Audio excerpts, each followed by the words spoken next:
Olá, guerreiros e guerreiras glutões de pastéis de nata quentinhos.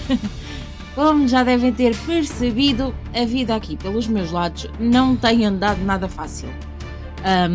Levando-me a publicar menos vídeos nas últimas semanas. E sinto que vos devo uma explicação e também um agradecimento pela vossa paciência e pelas mensagens de preocupação e apoio que recebi. Muito obrigada, vocês são realmente os melhores guerreiros do mundo! Meus queridos, fiquem descansados, que felizmente não se passa nada de grave comigo. O que se tem passado é que voltei a ter anemia, uma condição que já havia tido no passado. Eu já andava a ter sintomas como cansaço, falta de força, dificuldade de concentração há algum tempo, mas pensava que estava tudo sob controle, até porque já tinha uma consulta médica agendada. Só que coincidiu ter um problema dentário que originou um abscesso e aí é que eu me fui mesmo muito abaixo. Não sei se foi pela infecção, juntamente com a anemia, mas realmente os sintomas pioraram muito.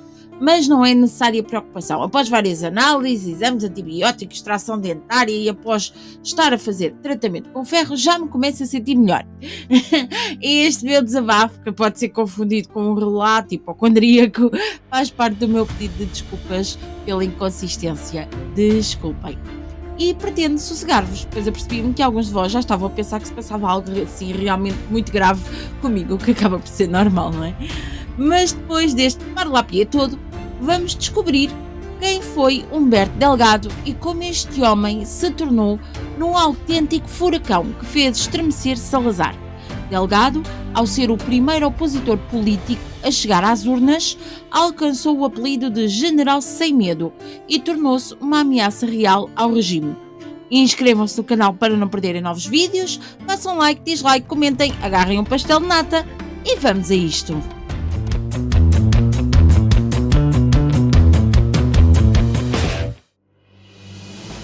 Humberto da Silva Delgado, filho de Joaquim da Silva Delgado, um oficial do Exército, e de Maria do Ó Pereira Delgado, nasceu a 15 de maio de 1906 em Boquilobo, uma aldeia da freguesia da Brugueira, Parceiros de Igreja e Alcoruchel, parte do concelho de Torres Novas.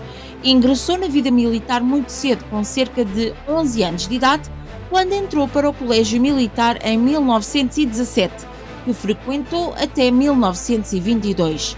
De seguida, passou pela Escola do Exército, onde se formou em Artilharia em 1925. Com 20 anos de idade, participou no golpe militar de 28 de maio de 1926, que depôs a Primeira República Portuguesa. Este golpe acabaria por conduzir à instauração da ditadura militar em Portugal e mais tarde ao salazarismo. Mas, como veremos mais adiante, isso não significa que Humberto Delgado viesse a ser apoiante de Salazar por toda a sua vida. Delgado viveu durante uma fase de grande instabilidade política em Portugal, durante a qual foi muito comum os políticos da época, inclusive os republicanos, talvez até mais estes, transitarem de partido. É verdade que teve cargos de relevo no Estado Novo, nomeadamente na Mocidade Portuguesa e na Legião Portuguesa. Nesta última, por exemplo, foi dirigente e visitou Espanha durante a Guerra Civil a convite do movimento fascista espanhol Falange. Em 1928, Humberto Delgado seguiu carreira na aeronáutica, iniciando o curso de piloto aviador. Em 1936, concluiu o curso de Estado-Maior na Escola Central de Oficiais e em 1942 foi nomeado representante do ar para as negociações com a Inglaterra para cedência da base das Lajes nos Açores. O seu profissionalismo e eficiência valeram-lhe a Ordem do Império Britânico, salientando que arriscara a sua carreira e o seu futuro pela causa dos aliados e da liberdade. E foi precisamente a partir da década de 40 que Humberto Delgado aprofundou a sua dissidência relativamente ao Estado Novo, tornando-se uma voz cada vez mais incómoda. Ao ser encarregado por Santos Costa, em 1941, para realizar em Inglaterra uma missão para recolher vários dados que permitissem a construção de uma base aérea nos Açores, Delgado descobre que uma democracia pode ser eficiente, ideia que lhe seria confirmada em 1944 com o seu contacto frequente com os Estados Unidos da América, graças à sua nomeação como diretor do Secretariado de Aviação Civil. Em 1945, Humberto Delgado funda os transportes aéreos portugueses, sim, a TAP, e cria as principais ligações aéreas a Angola e a Moçambique, a chamada Linha Imperial, inaugurada a 31 de dezembro de 1946.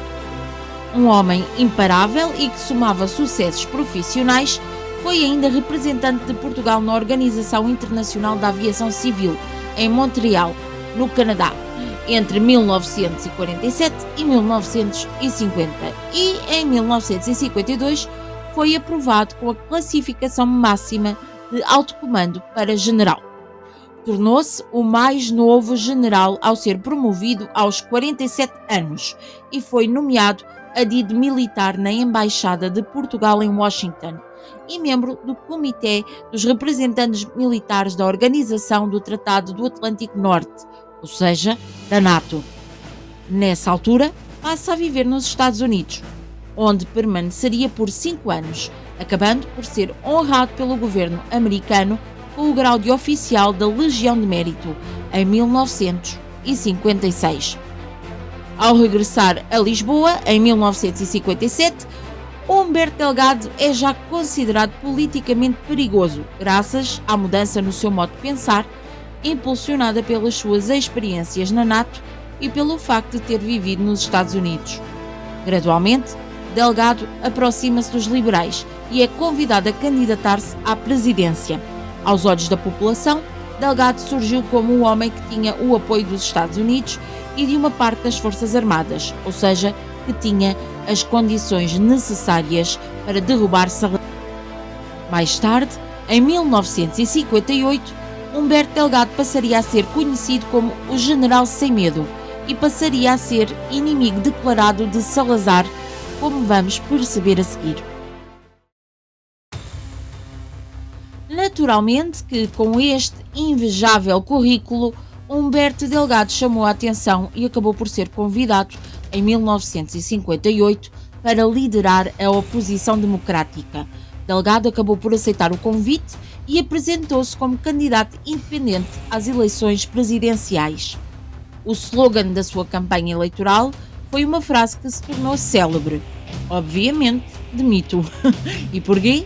Porque a 10 de maio de 1958, no Café Chave de Ouro, no número 38 do Rossio, em Lisboa, Humberto Delgado deu uma conferência de imprensa enquanto candidato da oposição às presidenciais, a que assistiram algumas centenas de pessoas e deslumbrou. Principalmente quando Lindorf Pinto Basto, correspondente da agência noticiosa France Presse em Lisboa, coloca uma questão ousada. Senhor General, se for eleito Presidente da República, que fará do Senhor Presidente do Conselho? O Presidente do Conselho era Salazar. Segundo relatou o próprio jornalista mais tarde, depois de ter notado que, num país que vivia em ditadura, os jornalistas estavam todos nas encolhas, eles não podiam falar. Eu pertencia à France Presse. Fiz a pergunta, tinha de a fazer. O general parecia que estava à espera. E parecia que estava à espera porque respondeu prontamente, obviamente, de Me Too. A campanha de Delgado teve maciça adesão popular, incendiando o país e gerando uma dinâmica que fragilizou fortemente o regime. A verdade é que a coragem e também o carisma do general Sem Medo surgiu como um fenómeno inesperado, que motivou uma também inesperada erupção de massas no processo eleitoral, que, pela primeira vez em 3 décadas de ditadura, permitiu criar uma dinâmica de unidade da oposição contra o regime salazarista. Tudo era inédito, inclusive o facto de um candidato da oposição anunciar não desistir da ida às urnas. Mas a ousadia de Humberto Delgado não se ficou por aí. E quando lhe foi perguntado o que pensava de Salazar, respondeu: como chefe de governo, como pessoa ou como chefe de família? Como chefe de governo, o general Sem Medo respondeu que se deve ao Dr. Salazar um trabalho interessante na arrumação das finanças portuguesas nos primeiros anos de exercício de cargo de Ministro das Finanças, mas como chefe do governo nunca evoluiu e como economista está absolutamente obsoleto. Eu diria que esta é uma frase que resume muito bem a performance de Salazar. Também a União Nacional entrou em combustão, ao considerar a resposta de Delgado uma afronta e um insulto ao regime e a Salazar, ao ponto de o próprio diretor da PIDE ter-se visto obrigado a prestar esclarecimentos à imprensa sobre a ocorrência de uma onda recente de prisões de opositores, tentando contrariar a ideia de que essas prisões pretendiam a repressão como forma de condicionamento das eleições. O diretor da PIDE, que a julgar pela sua resposta, eu diria, teria dado um bom humorista, defendeu-se afirmando que a oposição exagerava e que apenas tinham sido feitas 87 detenções. A partir deste momento, a censura passou a filtrar os comunicados de imprensa da oposição, removendo os supostos exageros na tentativa de esconder as fraudes e simulações do regime no ato eleitoral. Inclusive, o ministro do Interior acabaria mais tarde por tentar justificar a apreensão dos cartazes de propaganda das sedes da candidatura de Humberto Delgado, alegando que continham expressões de caráter subversivo e que instigavam ao ódio e à revolta, argumento habitual do regime para justificar a repressão e a censura. A 14 de maio de 1958 deu-se um marco histórico na campanha de Humberto Delgado e na oposição ao regime salazarista. Quando Delgado chegou à estação de São Bento, no Porto, tinha à sua espera milhares de pessoas para o apoiar como candidato independente à presidência. Esta gigantesca manifestação, na altura avaliada em cerca de 200 mil pessoas, evidenciou a crescente resistência ao regime e a importância de Delgado como um símbolo de esperança e mudança. O general Sem Medo respondeu ao entusiasmo das gentes do Porto, dizendo: "Sinto-me deslumbrado. Esta gente do Porto, insubmissa à tirania, acaba de me mostrar a luminosa estrada da liberdade. O meu coração ficará no Porto, já que no Porto nasceu, como noutros momentos históricos, o indomável espírito de luta que só terminará com o triunfo da liberdade em Portugal." Seguiram-se comunicados oficiais da presidência do Conselho que advertiam para o clima de agitação social, de desordem e intranquilidade pública e alegavam pretender evitar um ambiente emocional e propício a atos de caráter subversivo e prometia reprimir com a maior severidade. Com esta supostamente benigna intenção, a polícia começou logo por alterar o percurso do candidato da oposição, Humberto Delgado, para evitar mais manifestações da população. Temos o exemplo de Braga. Salazar proibiu a deslocação de Delgado a Braga, o berço da revolta militar de 28 de maio de 1926, que instaurara a ditadura militar. E, como medida preventiva e de intimidação, mandou ocupar a cidade por 5 mil membros da Legião Portuguesa. Porém, não foram suficientes para impedir as grandes concentrações de populares pela região que aclamavam o candidato da democracia. Surpreendido pelo poder do entusiasmo popular por todo o país, o regime tentou ainda impedir demonstrações em Lisboa, com as forças da Guarda Nacional Republicana e os agentes da PIDE a exercerem repressão sobre a população lisboeta que acorrera em massa para receber Delgado na estação de Santa Apolónia, a 16 de maio de 1958. Mas esta repressão acabou por ter uma consequência provavelmente inesperada para Salazar. Atraiu a atenção da imprensa estrangeira, que começou a dedicar mais atenção a Portugal.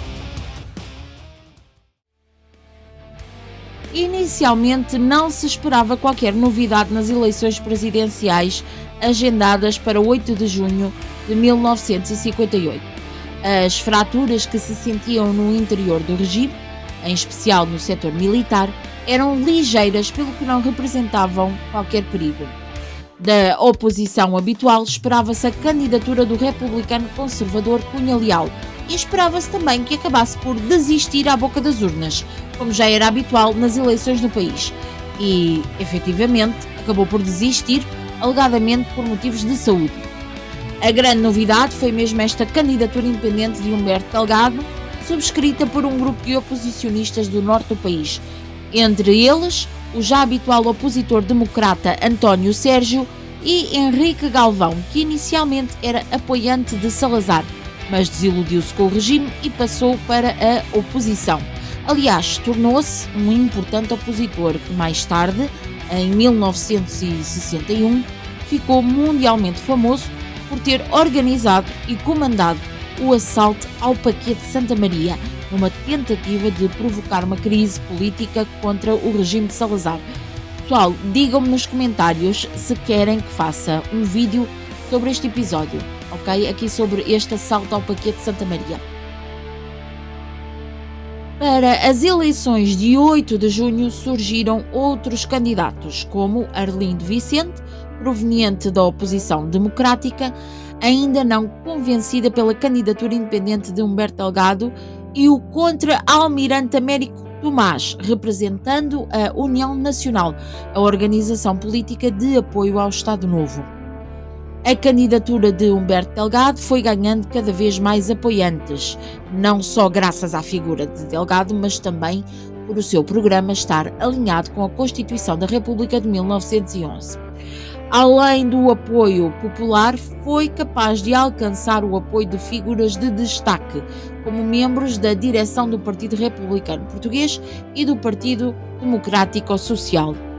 A candidatura de Humberto Delgado tornava-se assim uma plataforma de convergência, com várias vozes discordantes do salazarismo, que denunciava as anomalias e limitações políticas do regime e defendia a necessidade de voto, reagindo assim contra a habitual abstenção do eleitorado amedrontado e sem esperança de mudança.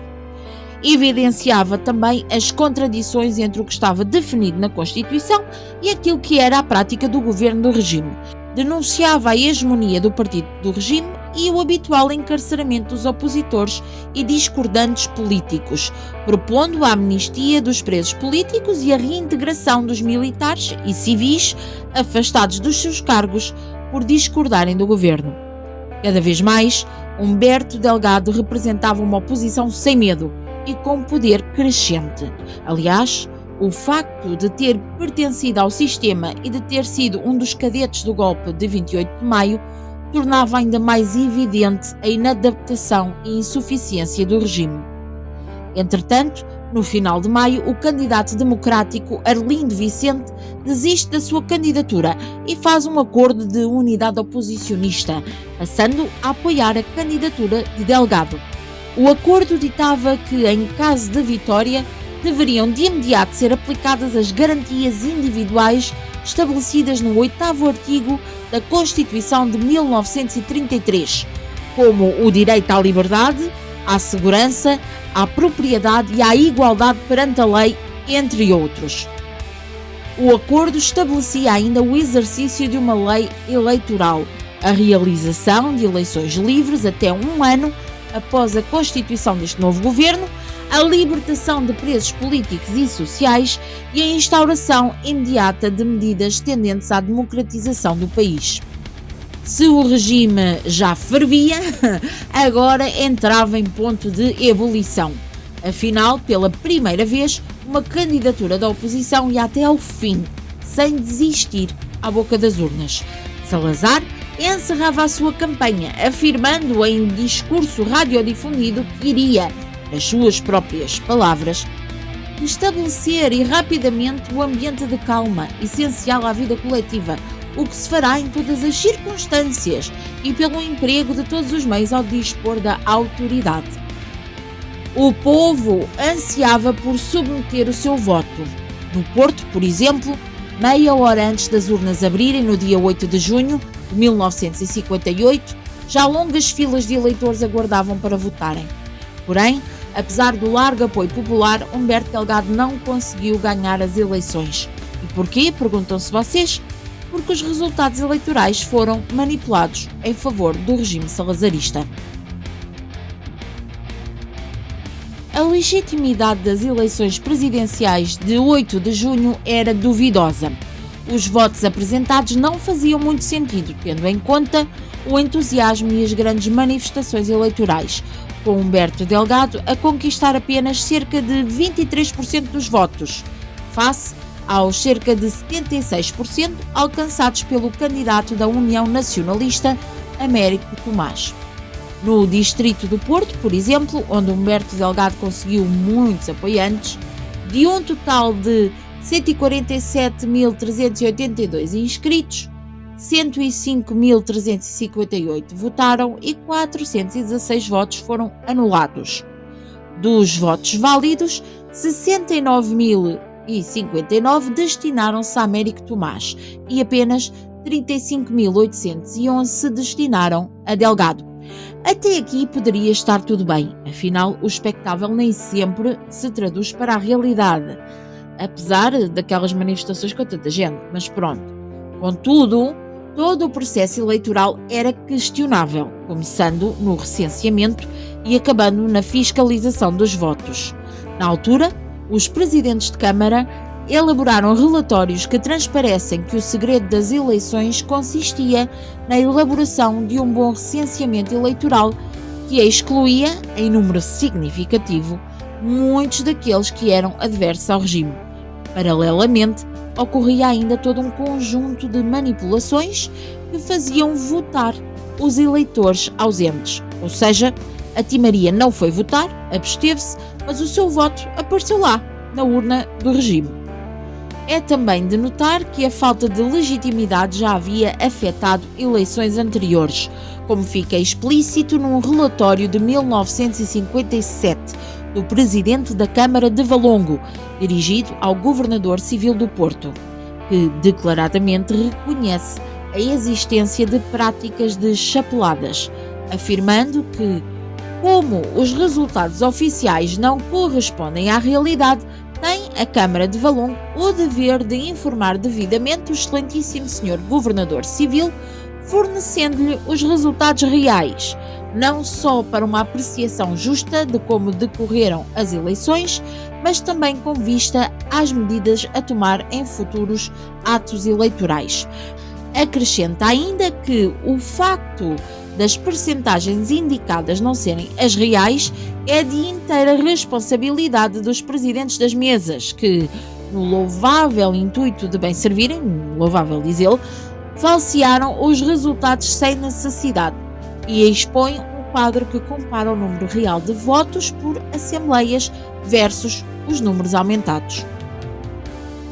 Mas a verdade é que, apesar de tudo isto, Humberto Delgado agitou o regime como nunca antes havia acontecido, como um furacão que alterou de tal forma a situação política de Portugal que nunca mais voltou a ser a mesma, preocupando Salazar como nunca ninguém antes foi capaz. Caros guerreiros e guerreiras, este vídeo estava a ficar absurdamente enorme e tive mesmo de o dividir em duas partes. Assim, no próximo vídeo vamos mergulhar no tema do assassínio de Humberto Delgado e também na confissão, anos mais tarde, do seu suposto assassínio. Espero por vós nessa aventura.